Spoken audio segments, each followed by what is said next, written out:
जितेश एक गरीब लड़का है। उसके मम्मी पापा किसान हैं और खेती करके अपना घर चलाते हैं। जितेश पढ़ाई में सबसे अच्छा स्टूडेंट है। सभी टीचर अक्सर बच्चों को जितेश का एग्जाम्पल देते हैं। देखो, तुम लोगों को साल भर पढ़ाया, फिर भी ये हाल है। और एक जितेश है जिसको एक बार पढ़ाने में ही सारी बात समझ में आ जाती है।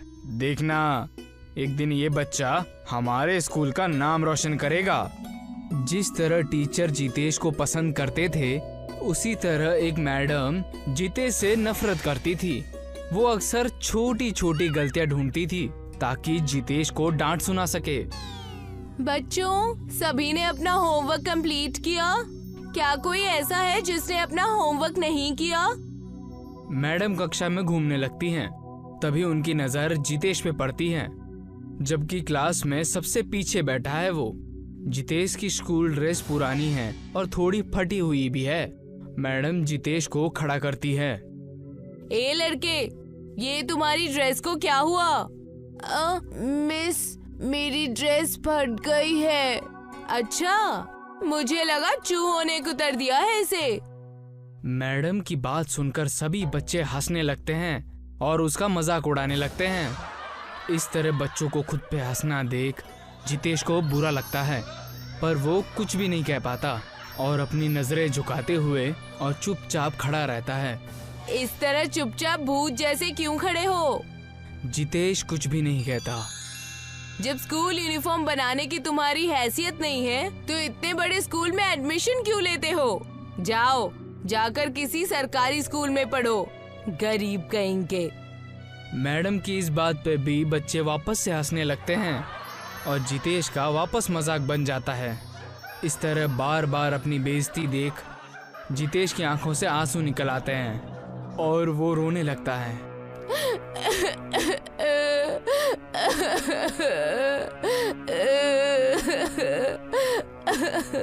उसकी आंखों से लगातार आंसू बहते हैं और वो टपक कर उसकी नोटबुक पे गिरने लगते हैं, जिससे नोटबुक पर लिखे पेन की स्याही इधर उधर फैल जाती हैं और सारा का सारा होमवर्क खराब हो जाता है। तभी मैडम उसे आगे बुलाती हैं। तुमने अपना होमवर्क पूरा किया? हाँ मिस, मैंने अपना होमवर्क कंप्लीट किया है। मुझे तुम पर भरोसा नहीं है, अपनी नोटबुक लेकर आओ। जितेश टेबल पर नोटबुक खोल के रख देता है।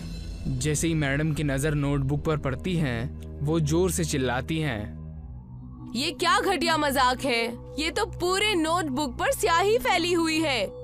जितेश देखता है उसका होमवर्क उसके टपके हुए आंसुओं से पूरा खराब हो गया है।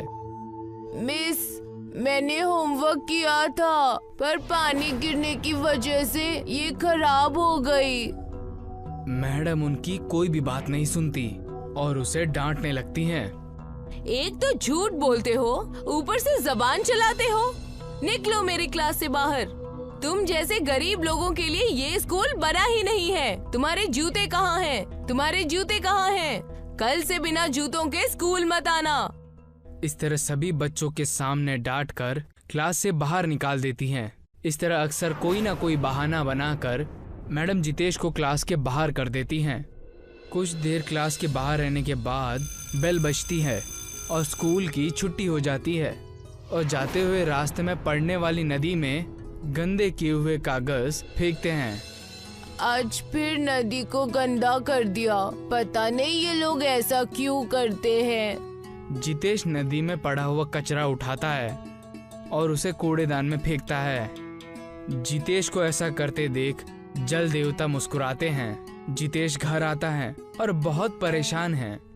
मेरे पास जूते नहीं हैं। अगर कल जूते पहन कर नहीं गया तो टीचर मुझे स्कूल में नहीं जाने देगी।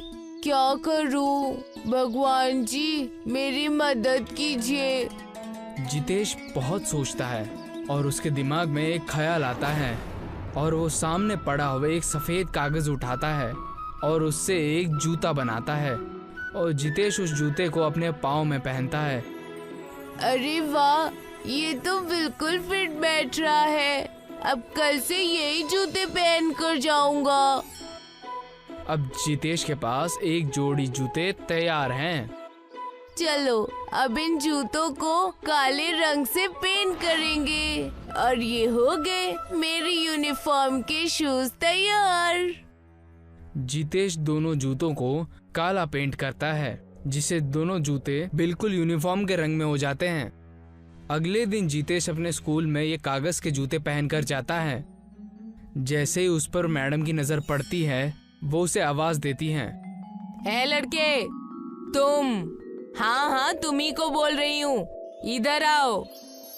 मैडम देखती हैं कि जितेश ने आज जूते पहने हुए हैं। अच्छा किया जो जूते पहन कर आए हो, वरना आज तुम्हें स्कूल में दाखिल नहीं होने देती। चलो अपनी क्लास में जाओ। जितेश चुपचाप अपने क्लास में चला जाता है। जितेश ने आज भी अपना होमवर्क किया है। मैडम सबका होमवर्क चेक करती हैं। सब लोग अपना होमवर्क दिखाने के लिए लेकर आओ। जितेश, अपनी नोटबुक लेकर आओ। ये क्या, आज पहली बार तो जूते पहन कर आए हो, और वो भी इतने गंदे जूते। साफ करो इन्हें। मैडम मेज पे रखा पानी का गिलास उठाती हैं और जितेश के जूतों पर फेंक देती है। जूतों पर पानी गिरने से उनका कलर निकल जाता है और कागज जगह जगह से गीला होकर फट जाता है। अच्छा, तो ये शैतानी की है तुमने? तो तुमने मुझे बेवकूफ समझा है? नहीं, ऐसी बात नहीं है मैम। जब तुम्हारी एक जोड़ी जूते खरीदने की औकात नहीं है, तो तुमने स्कूल में दाखिल क्यों लिया? तुम जैसे गरीबों के लिए ये स्कूल बना ही नहीं है। अगर अब असली यूनिफॉर्म के जूते लाओगे तभी स्कूल आना, नहीं तो अपनी शक्ल मत दिखाना। जितेश चुपचाप स्कूल बैग उठाकर घर की तरफ जाने लगता है। उसका चेहरा उदास है। वो नदी किनारे बैठ जाता है। आज नदी में बहुत गंदगी है, पर जितेश उनमें से कचरा नहीं उठाता। ये देखकर जल देवता प्रकट होते हैं और उससे पूछते हैं, क्या हुआ बेटा, इतने उदास क्यों हो? मेरे पास शूज नहीं है, इस वजह से मुझे स्कूल से निकाल दिया है। बस इतनी सी बात? तुम हमेशा मेरी सफाई करते हो, तुम्हारी इतनी मदद तो मैं भी कर सकता हूँ। जल देवता अपने जादू से जितेश के लिए एक जोड़ी जूते तैयार करते हैं। पर ये तो सफेद रंग के जूते हैं, मुझे काले रंग के चाहिए। जल देवता फिर से जादू से उन्हें काला कर देते हैं। ये लो, अब तो ठीक है ना? जितेश काले जूते देखकर बहुत खुश हो जाता है और इन जूतों को लेकर घर चला जाता है। जब जितेश इन काले जूतों को पहनकर स्कूल आता है, तो मैडम उसे गेट पर रोक देती हैं। आज फिर से तो कागज के जूते पहनकर नहीं आ गए ना? नहीं मिस, ये तो यूनिफॉर्म शूज है। मैडम मन में सोचती हैं, लगता है ये मुझे बेवकूफ समझ रहा है। आज प्रार्थना सभा में सबके सामने इसकी बेइज्जती करूंगी। सभी बच्चे इकट्ठा होते हैं। मैडम जितेश को आगे बुलाती हैं। ये देखो, ये हमारी क्लास का होशियार लड़का है, जो कागज के जूते पहनकर और उन्हें कलर करके स्कूल आता है। इतना कहकर मैडम जितेश के जूतों पर पानी फेंकती हैं। देखना, इसके जूते कैसे काले से सफेद हो जाते हैं।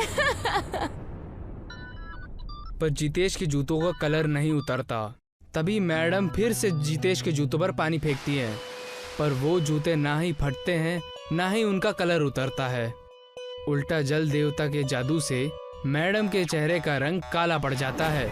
मैडम को जब ये बात पता चलती है कि उनका चेहरा काला पड़ गया है, तो वो स्कूल छोड़कर भाग जाती हैं और कभी वापस लौट कर नहीं आती हैं।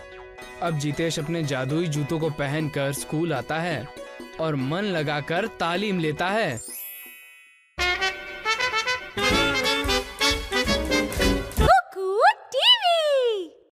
वजीर ने इस लड़के की तालीम और तरबियत का अच्छा इंतजाम कर दिया।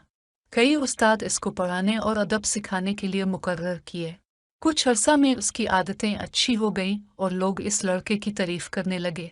एक रोज़ बादशाह के सामने वजीर ने इस लड़के का हाल सुनाया और उसकी तारीफ की और कहा कि अब इस पर अच्छी सोबत का पूरा असर हो गया है और जहालत की बातें बिल्कुल भूल गया है।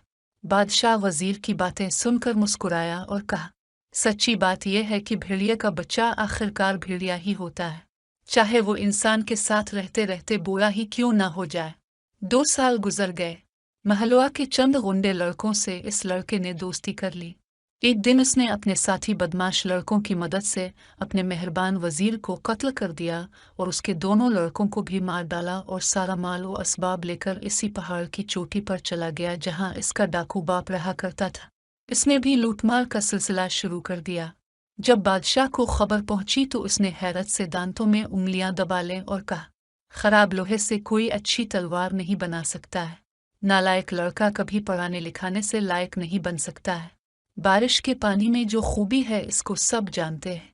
इसके बरसने से अच्छी ज़मीन में फूल और फल पैदा होते हैं और ख़राब ज़मीन में बारिश के पानी से घास फूस उगती है। बारों के साथ नेकी करना ऐसा ही है जैसे नेक लोगों के साथ बाराई करना।